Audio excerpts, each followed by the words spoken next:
Prendre l'avion avec toutes les règles de sécurité qu'il y a maintenant, c'est vraiment un plaisir. Faux! Déjà, quand on va sur le site d'Air France, on peut voir la liste des différents trucs qu'on n'a pas le droit de prendre dans l'avion. Alors, bagages en cabine, marchandises interdites, les armes blanches, les armes à feu, les cartouches et munitions pour armes, les cartouches d'imprimante.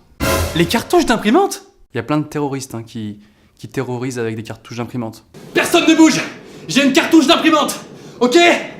Les mecs, faites ce qu'il vous dit. Sinon il va nous jeter de l'encre. On n'a pas le droit non plus d'emporter dans notre bagage à main des bouteilles de plus d'1 litre. Heureusement, à l'aéroport, quand l'agent de sécurité te le dit, il te propose quand même 2 choix. Alors soit vous la jetez à la poubelle maintenant, ou alors vous la buvez entièrement. Maintenant. Comment ça? Écoutez, c'est pas parce que j'ai les lunettes de Richard Virenque qu'il faut pas me prendre au sérieux, ok?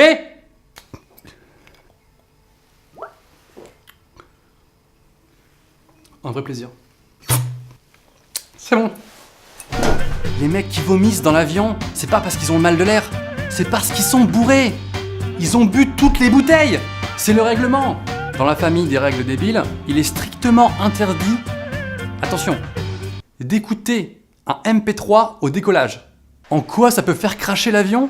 Ok, tour de contrôle, on est prêt dans la cabine, décollage dans quelques minutes.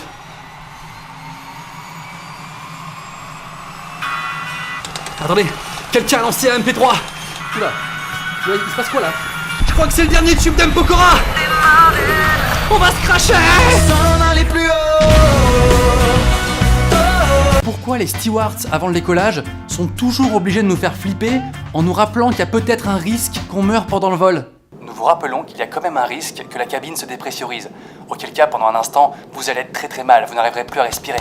Heureusement, il y a des masques à gaz qui vont tomber sur votre visage. Nous tenons à vous rappeler qu'il y a une chance pour que l'avion finisse au milieu de l'océan.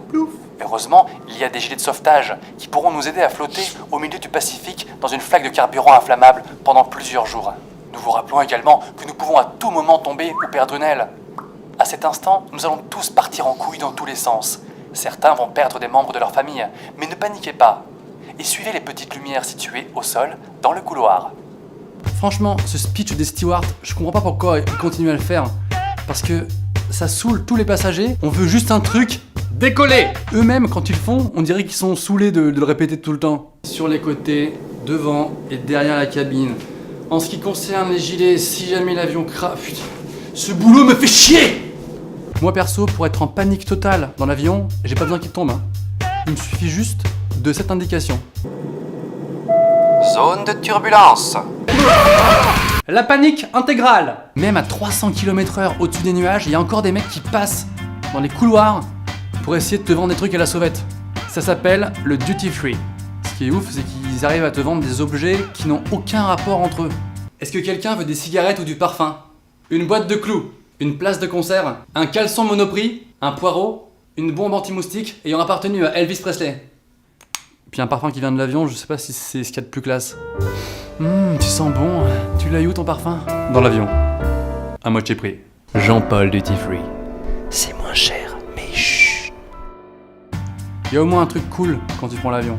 C'est que tu peux sortir cette phrase un peu classe. Je suis jet lagué, je reviens d'un vol pour New York, je suis jet lagué de 8 heures. Là dans ma tête, je suis en train de me réveiller en plein Times Square. Bon, évidemment ça marche pas si t'as pris un vol pour faire Paris-La Rochelle. Voilà, je reviens d'un vol, j'étais à La Rochelle, je suis jet lagué de 6 minutes. La prochaine fois que je prendrai l'avion, je le prendrai un peu plus long, comme ça, avec des compartiments et des rails sur le sol.